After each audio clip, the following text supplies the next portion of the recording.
Qu'est-ce qui est rouge et qui fait piou-piou? Si tu veux la réponse, reste jusqu'à la fin. Le rat.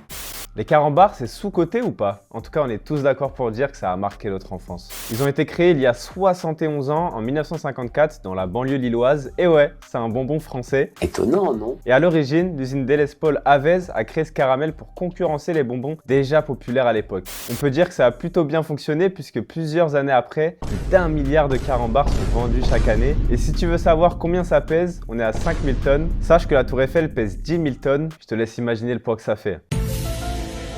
D'ailleurs, tu savais que le carambar, c'est un savant mélange de caramel et de chocolat. What?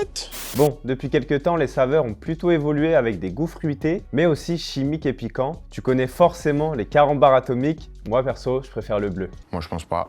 C'est mon avis. Et à défaut de changer de goût, la marque a aussi changé 7 fois de propriétaire depuis sa création. La stabilité, je crois que c'est pas trop leur truc en fait. Alors on a eu Général Alimentaire, Général Occidental, BSN, Danone, Cadbury, Mondelez International. Et depuis 2017, c'est le fonds français Euraseo qui a repris la marque. Aujourd'hui, elle est intégrée avec d'autres marques de confiserie comme Lutti, Poulain, Thérèse au groupe Carambar & Co. Il y a une rumeur qui tourne sur la forme des carambars. Ils auraient cette forme allongée à cause d'une erreur de fabrication. Un peu comme la tarte flambée finalement, mais en fait c'est juste un coup marketing pour se différencier de la concurrence et marquer les esprits. Tout comme l'ajout des blagues à l'intérieur dès 1969. Bon, au début c'était surtout des devinettes, des charades et des rébus. Dis-moi en commentaire, t'es de quel team toi? Tu préfères quel type de carambar? Et d'ailleurs, c'était un poussin qui a pris un coup de soleil. Discret, prudent, intelligent et très proche de l'homme.